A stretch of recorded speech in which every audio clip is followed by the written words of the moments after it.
Hello guys, मैं हूं कमल। आज हम देखेंगे हिस्ट्री ऑफ फ्रैक्शन।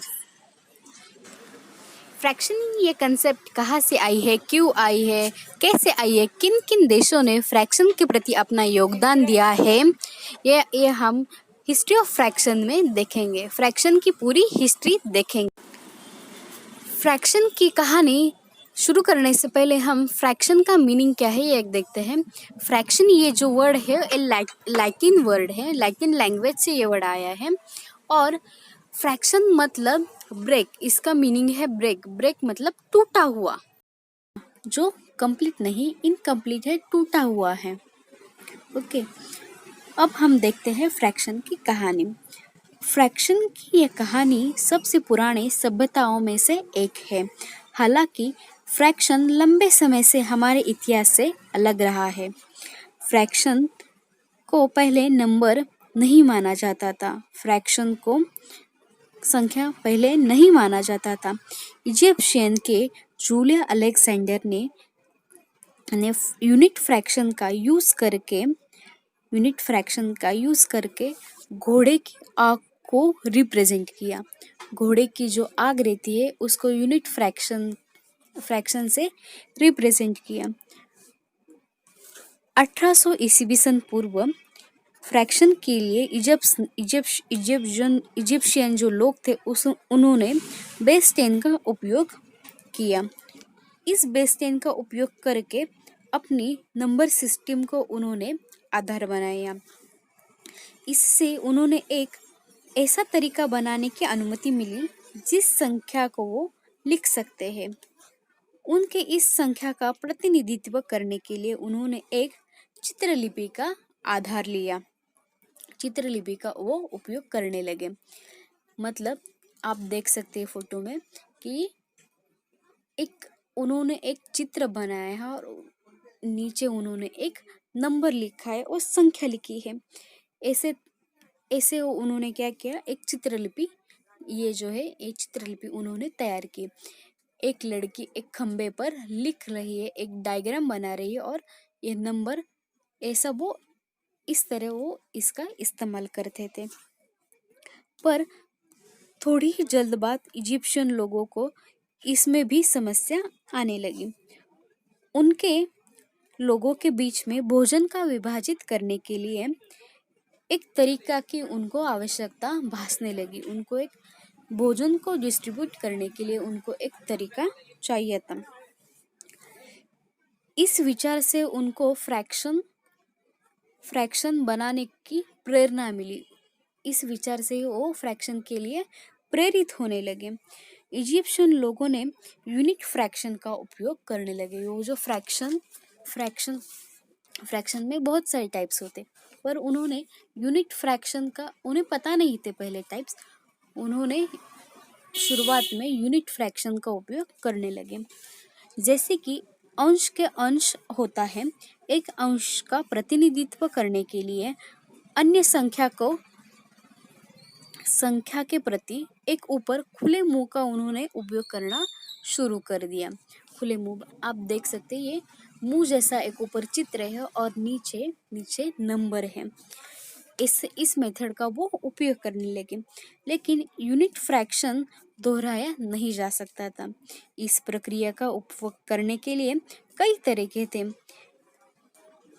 इनसे अंशों का गणना करना बहुत उनको कठिन लगने लगा। उनको जो अंशों की जो गणना करने की पद्धत है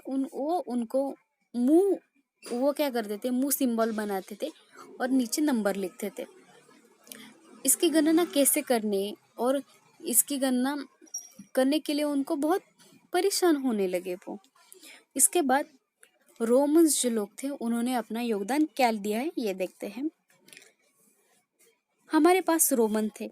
रोमन्स लोगों ने फ्रैक्शन का प्रतिनिधित्व करने के लिए एक समान विधि का उपयोग करते थे। रोमन ने संपूर्ण भाग का वर्णन करने के लिए शब्दों का उपयोग करने लगे। उनकी जो प्रणाली थी वो यूनिट ऑफ वेट के आधारित थी। जैसे कि जैसा ये जो शब्द है, जैसा कहा जाता था और के रूप में ये कहा जाता था। उनको 12 यूनिट फ्रैक्शन से बना था, 12 यूनिट फ्रैक्शन से ये बना था, जिससे अंश 12 के आसपास केंद्रित हो गया। रोमन लोग यूनिका, सेमिका, ट्राइफुल ऐसे शब्द यूज करते थे। 1/12, 1/24, 1/44 ऐसा वो इस्तेमाल करते थे। फ्रैक्शन का वर्णन करने के लिए शब्दों का उपयोग करने से फ्रैक्शन की गणना करना उनको भी बहुत कठिनाई आने लगी और कठिन लगने लगा उनको। उसके बाद बेबीलोन ने फ्रैक्शन के प्रति क्या योगदान दिया, ये देखते हैं। 311 ईस्वी सन पूर्व में बेबीलोनियम की संख्या प्रणाली बेस 16 से दूर थी। इस प्रकार छठवें पर आधारित अंश बना रहा था। मूल रूप से उनके पास शून्य और डेसिमल जिसे हम हिंदी में दशमलव बिंदु कहते हैं, ऐसी कंसेप्ट उनके पास नहीं थी। इसलिए उनको फ्रैक्शन को पूरी संख्या से अलग कर पाना कठिन था। फ्रैक्शन नंबर और होल नंबर जो है उनको डिफरेंशिएट वो कर नहीं पाते थे, उनको अलग करना मुश्किल था। देखते हैं चीन ने अपना योगदान क्या दिया।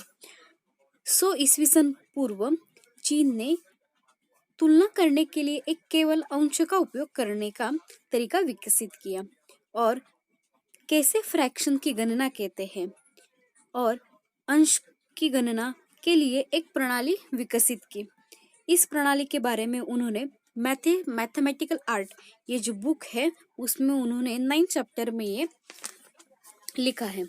इस बुक में फ्रैक्शन का मल्टीप्लिकेशन, फ्रैक्शन का एडिशन, फ्रैक्शन का डिवाइजन, कॉमन डिनोमिनेटर मेथड इस बारे में भी लिखा है।